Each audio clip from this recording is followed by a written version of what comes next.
Good bye party for miss Pushpa. तो ये एक कविता है। इस कविता को हम लोग पढ़ेंगे, मगर ये उन कविताओं की तरह नहीं है जो रोमांटिक कवि लिखा करते थे, जैसे केट्स, शैली या फिर बायरन हो या वर्ड्सवर्थ हो, उनकी तरह नहीं। यहाँ आपको नाइटिंगेल नहीं मिलने वाली, यहाँ आपको स्काईलर्क भी नहीं दिखेगी, और ना ही डैफोडिल्स। ये कुछ अलग तरह की कविता है। यहाँ पे आप इंग्लिश का इंडियनाइजेशन देख पाएंगे, किस तरह से अंग्रेजी भाषा को हम लोगों ने यानी इंडियंस ने एक्वायर किया है, इस कविता के साथ हम समझेंगे। और ये एक तरह का रियलिटी भी आपको समझाएगा। तो चलिए शुरू करते हैं। तो goodbye party for miss Pushpa, यहाँ पे आप चाहे तो धीरे धीरे आप लोग नोट्स भी लिख सकते हैं। उसी तरह से मैंने इसको तैयार किया है। तो शुरुआत में देख रहे हैं कि ये कब लिखी गई। इस पोएम को लिखा गया था 2004 में नज़ीम अज़ीकल द्वारा, और उनके बारे में थोड़ा सा जानकारी प्राप्त कर लेते हैं। इंट्रोडक्शन में आप देख रहे हैं कि उनका जन्म हुआ था 1924 में, और 2004 में उनका देहांत होता है। वो एक फाउंडिंग फिगर है मॉडर्न इंडियन इंग्लिश पोइट्री के, और बॉम्बे में उनका जन्म हुआ था, जो आज के टाइम पे मुंबई नाम से जाना जाता है। बेने इज़राइल ज्यूस फैमिली में उनका जन्म हुआ था। ये एक स्पेसिफिक टाइप के लोग थे, जो इनके एंशिएंट मतलब पूर्वजों के बारे में अगर बात करें तो ये एक स्पेसिफिक ट्राइब से बिलोंग करते हैं। और उनकी कविताओं में हमको विट और आयरनी देखने को मिलती है। पर्टिकुलरली अगर देखा जाए तो जो इंडियन लाइफ जो है वो उनकी कविताओं में छलकती है। उनके वर्क में हमें दिखता है मिडिल क्लास जो सोसाइटी है उनके बारे में जानकारी मिलती है। उनके लैंग्वेज, उनके मैनर्स के बारे में पता चलता है, और जो इंसान का जो डिज़ायर होता है, जिस तरह का डिज़ायर, उनके बारे में भी पता चलता है। जैसे इनके और भी कुछ पोएट्रीज है, जैसे night of the Scorpio, philosophy, the professor इत्यादि और भी बहुत सारी कविताएं हैं जो उनकी बहुत फेमस है। तो इस कविता में हम लोग को जो मिलने वाला है, goodbye party for miss Pushpa TS, इस पे आपको फाइन एग्जाम्पल देखने को मिलेगा। कॉमिक आयरनी स्टाइल जिसको उन्होंने इस्तेमाल किया था। यहाँ पे आपको सटायर दिखेगा। इंडियन लोग जिस तरह से अंग्रेज़ी का इस्तेमाल करते हैं, स्पेशली वो लोग जिन्हें हम लोग बाबू इंग्लिश यानी बाबू कहा जाता था एक टाइम पे लोगों को, वो बाबू कौन होते थे, जैसे कि इसके बारे में थोड़ा सा इन्फॉर्मेशन दे देता हूँ। बाबू उन्हें कहा जाता था जो जब अंग्रेज़ यहाँ आए, उन्होंने जब यहाँ के लोगों को, भारतीय लोगों को अंग्रेज़ी सिखाकर जॉब में एनरोल करवाया ताकि उनके लिए काम कर पाए, तो ऐसे लोगों को बंगाल में बाबू कहा जाता था। तो उसी से ये प्रथा चालू हुई, और बाबू इंग्लिश यहाँ पे ये टर्म इस्तेमाल किया जा सकता है। और इंडियनाइजेशन और इंडियनाइज्ड इंग्लिश भी यहाँ पे यूज़ हो रहा है, जो आजकल के दिन में भी हम स्कूल्स, ऑफिस में या फिर फेयरवेल पार्टीज़ में, ऐसे फंक्शंस में देख लेते हैं। तो उसी का ये एग्जाम्पल आपको अभी मिलेगा through the poem goodbye party for miss Pushpa TS. तो सब्सटेंस के बारे में देखिए, इस कविता में क्या सब्सटेंस है। तो यहाँ पे एक फेयरवेल स्पीच दिया जा रहा है कोई एक अननेम्ड कॉलीग के द्वारा मिस पुष्पा के लिए, और मिस पुष्पा शायद कहीं जा रही है विदेश, हमेशा के लिए या फिर टेम्पररी, इसका हमको पता नहीं। और जो स्पीकर है वो यहाँ पे एक तरह का बात कहते कहते दूसरे बात में घूम जाता है, दूसरे एपिसोड में जंप कर जाता है, और बहुत मिसयूज्ड होता है लैंग्वेज का। यहाँ पे आइडम्स का मिसयूज़ होता है, हाफ रिमेंबर फैक्ट बताया जाता है, और एंडलेस रिपीटिशन। तो ह्यूमर क्या है इसके अंदर, जो लैंग्वेज का मिसयूज़ है वही ह्यूमर है, क्योंकि यहाँ पे पिजन इंग्लिश का इस्तेमाल हो रहा है। यानी कि सीधे सीधे हिंदी शब्दों को अगर हम ट्रांसलेट करें अंग्रेज़ी में तो वो पिजन इंग्लिश कहलाता है। और यहाँ पे बहुत तरह का ग्रामेटिकल और विभिन्न तरह का एरर देखने को मिलता है। और आगे चल के हमें इस पोएम में डिग्रेशन भी मिलेगा। यानी यहाँ क्या है, ये टेम्पररी क्या होता है, एक डिपार्चर हो जाता है मेन सब्जेक्ट से दूसरे में। यानी यहाँ लिखा भी गया है कि a temporary departure from the main subject in speech और राइटिंग। जैसे कि इस कविता में एक टॉपिक चलते चलते दूसरे एक टॉपिक में कोई शिफ्ट कर जा रहा है, जैसे सूरत है या बलसौर उसे पता नहीं, और सडनली किसी अंकल के फ्रेंड के वाइफ के कुकिंग की तारीफ़ होने शुरू हो जाती है। उसी तरह से इस पोएम में आपको ओवर प्रेज भी मिलेगा, जैसे कि calling her the most popular lady with men also and ladies also. तो यहाँ पे आप इस सेंटेंस को अगर अच्छे से गौर से देखें तो आपको पता चलेगा कि ओवर प्रेजिंग का एक मैटर सामने आता है। नेक्स्ट है यहाँ पे एम्प्टी पोलाइटनेस, एस इस तरह की पोलाइटनेस जो सही लग नहीं रही है इस कविता में। जैसे कि आखिर में बताया जा रहा है डू समिंग अप, यहाँ पे कोटेशन में है, तो inviting other to speak and asking miss Pushpa to do summing up, यानी ऐसा कोई एम्प्टी प्रकार का एक पोलाइटनेस है जो सही तरीके से यहाँ पे स्पष्ट नहीं दिखाया जा रहा है, मगर ऐसा लग रहा है कि ये एम्प्टी है, ये पोलाइटनेस जो है वो एम्प्टी है, बस दिखावे के लिए है। तो पोएम की शुरुआत करते हैं। Friends, our dear sister is departing for foreign in 2-3 days and we are meeting today to wish her bon voyage.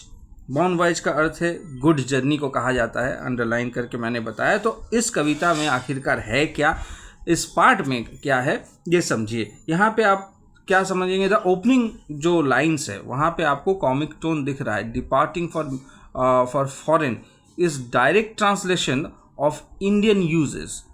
The speaker is sincere but the phrase is ungrammatical. ठीक है, कैसे अनग्रामेटिकल होता है, क्योंकि हम लोग अगर सही तरीके से बात करें, उसका एग्जाम्पल भी यहाँ दिया हुआ है। डिपार्टिंग फॉर अ फॉरेन नहीं होके वहाँ पे हम या तो अब्रॉड यूज़ कर सकते हैं या फॉरेन, दोनों चलता है, मगर यहाँ पे यूज़ करना ज़रूरी है इसके पहले, फॉरेन के पहले या अब्रॉड कंट्री के पहले।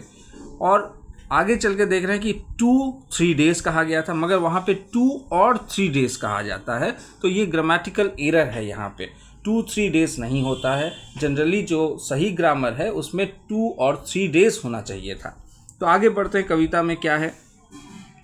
You are all knowing friends what sweetness is in miss Pushpa.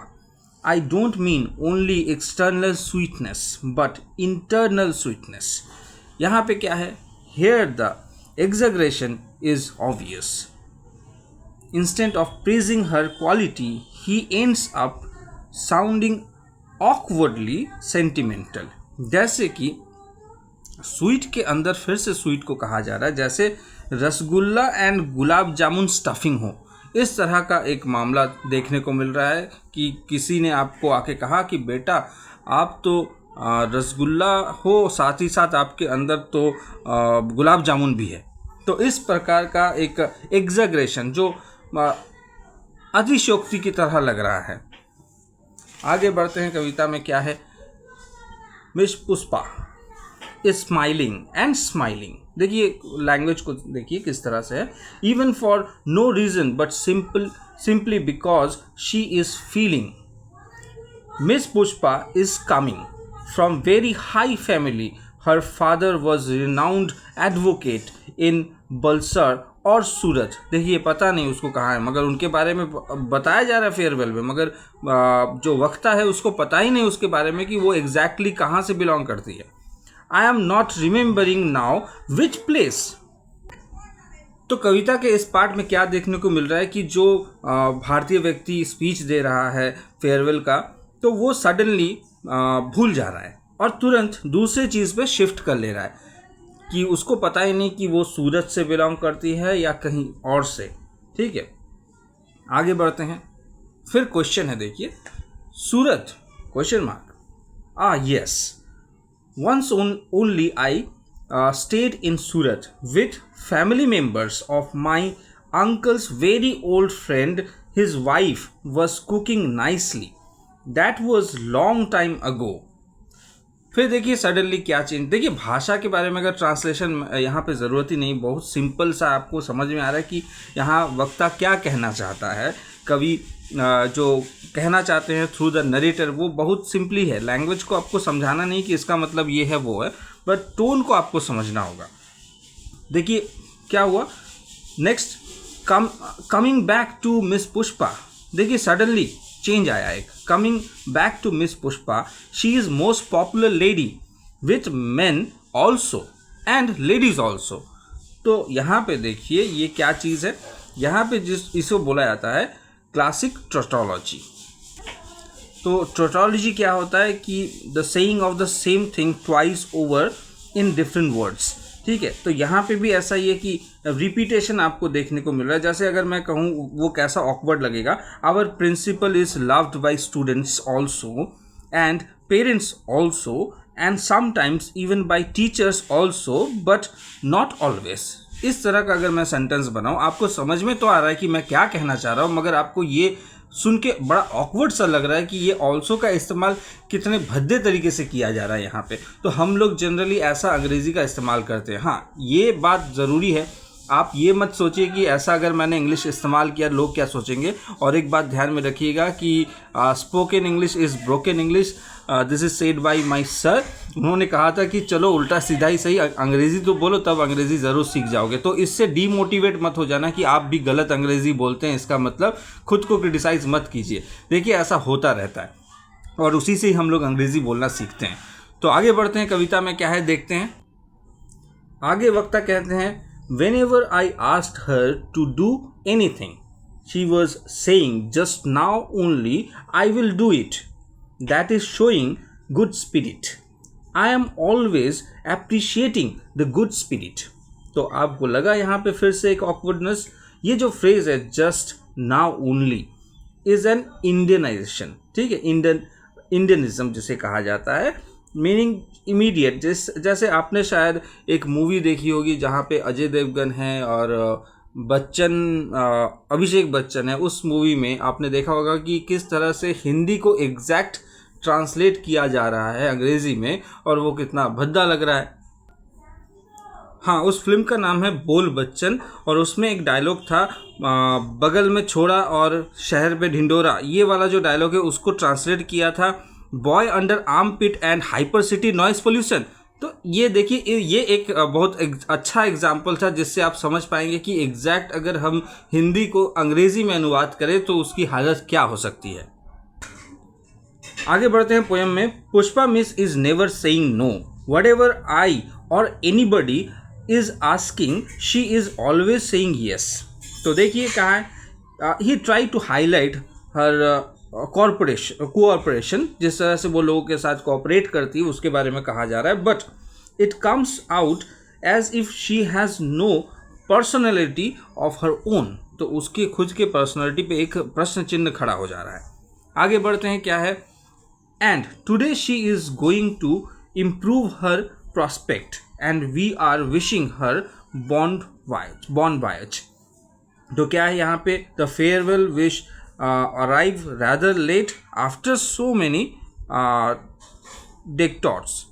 मतलब एक घुमावदार पेचावदार बात होने के बाद आखिरकार उस बात पे वो आई गए कि हम उन्हें किस लिए यहाँ पे फेयरवेल दे रहे हैं। हालांकि शुरुआत में एक बार एक इंडिकेट आपको मिला था बॉन्ड वॉयज का, उसके बाद फिर से घुमा फिरा के उसी बात को कहना।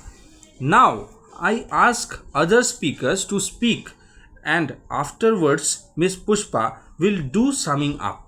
यानी क्या कहा गया कि इसके बाद और भी कुछ लोग आएंगे, उनके बारे में अपना वक्तव्य रखेंगे, उसके बाद खुद मिस पुष्पा आएगी और इसको समिंग अप करेगी।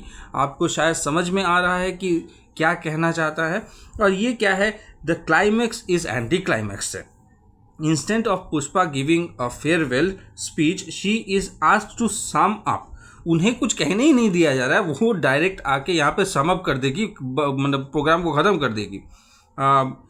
तो बाकी सब स्पीच ऐसा ही चलता रहेगा, वो आके इसे सम अप करेगी, बाकी लोग आएंगे अपना बात बोलेंगे और वो उसे आके ख़त्म करेगी। तो इस कविता में आपको क्या इमेजरी, मेटाफॉर और नैरेटिव मिल रहा है, इसके बारे में थोड़ा सा नॉलेज ले लेते हैं, या आपके आंसर लिखते टाइम आपको फ़ायदा हो सकता है। Unlike a highly metaphorical poem, this one is comic through misuse of English and speech pattern। तो इस कविता में आपको हंसी इसी बात पे आएगी कि यहाँ पे अंग्रेज़ी का गलत इस्तेमाल किया गया है, उसका गलत तरीके से बोला गया है। The imagery is drawn from Indian social rituals. जैसे कि भारत में जिस तरह के जो सामाजिक रिचुअल्स होते हैं उन इमेजरी को आप यहाँ देख पा रहे हैं। जैसे फेयरवेल पार्टी यहाँ पे हो गई, पोलाइट स्पीचेस, फैमिली एनेक्डोट्स, यानी वो जो परिवार की बातें जो है, जैसे कि कोई भी व्यक्ति अगर ऑफिस से बिलोंग करता है तो उसके परिवार को लेके कोई फेयरवेल में स्पीच नहीं देता है या उसके बारे में इस तरह से कोई नहीं बोलता है। हाँ, थोड़ा पर्सनल तो हुआ जा सकता है, मगर परिवार में क्या हुआ था नहीं हुआ था इस बारे में कोई चर्चा नहीं करता। खुद के परिवार के बारे में तो बिल्कुल भी नहीं। तो यहाँ पे हम देख रहे हैं कि स्पीकर अपने परिवार के बारे में कहना शुरू कर देता है कि वो कहीं गया था, कि किसी फैमिली मेम्बर के किसी आंटी ने अच्छा खाना पकाया। भाई, पुष्पा मिस जो है वो विदाई ले रही है, आप उनके बारे में ना कह के अपने बारे में अगर कहोगे तो ये कैसा लगेगा। तो यही यहाँ पे एक कॉमिक रिलीफ है। ठीक है, आगे चल के अगर मेटाफर की बात अगर कहे, यहाँ पे Ezekiel use the faulty English as a metaphor for India's colonial legacy और attempt to adopt English but end up Indianizing it in unique ways. तो हम लोगों को अंग्रेज़ी, तो हमारे कॉलोनी जो अंग्रेज़ लोग यहाँ आए थे उनके द्वारा यहाँ पे हमको अंग्रेज़ी जानने को मिली, उनके बारे में जान पाए, भाषा को समझे, मगर आखिरकार हमने उसे अपना बना लिया, उसे इंडियनाइज कर दिया। तो इसमें कोई दिक्कत की बात हालांकि है नहीं। तो आखिर में इस पोएम में क्या कहा जा रहा है उसे देख के इस वीडियो को अंत करते हैं। तो आखिरकार पोएम में एजिकल ये कहना चाहते हैं कि वो किसी चीज़ को नेगेटिवली नहीं दिखाना चाहते हैं कि किस तरह से गंदे तरीके से लोग अंग्रेज़ी का इस्तेमाल करते हैं, ये बहुत बुरी चीज़ है, ऐसे नहीं कहना चाहते हैं। वो एक्चुअली दिखाते हैं कि इसका प्रभाव क्या पड़ा। अंग्रेज़ों ने यहाँ पे अपने लैंग्वेज को फोर्सफुली डालने की कोशिश की और हमने उसे सीखा, तो ऑब्वियस है उसमें हमारा एक्सेंट, हमारा कल्चर, हमारा रहन सहन के साथ उसका लैंग्वेज का भी एक प्रभाव पड़ना था। तो अंग्रेज़ी हम सीख तो लेते हैं मगर अपने तरीके से बोलते हैं। हम लोग जितना भी चाहे एग्जैक्ट अंग्रेज़ों की तरह शायद ना बोल पाए, हाँ कुछ कुछ लोग बोल पाते हैं, मगर इसमें कोई नुकसान नहीं है। जैसे कि इस तरह के स्पीचेस हम लोग स्कूल में, अपने स्कूल में, कॉलेजेस में, आगे चल के जब हम लोग ऑफिस में काम करेंगे, हम अपने कॉलीग्स के बीच ऐसे तरह के फंक्शंस अटेंड करेंगे और ऐसा ही सिंपल सा चीज़ हमें देखने को मिलेगा। अगर आप चाहे तो इस सिंपल से चीज़ में फ़न ढूंढ लीजिए, अगर ना चाहे तो मत ढूंढिए, और अगर चाहे तो इस चैनल को लाइक कीजिए, शेयर कीजिए और सब्सक्राइब भी कर सकते हैं। तो चलिए मिलते हैं अगले वीडियो में, तब तक के लिए धन्यवाद। आखिर में अभिषेक की नज़र से गिरा दिया मुझे, my eyes are fallen from my face. This is a dialogue from Bol Bachchan.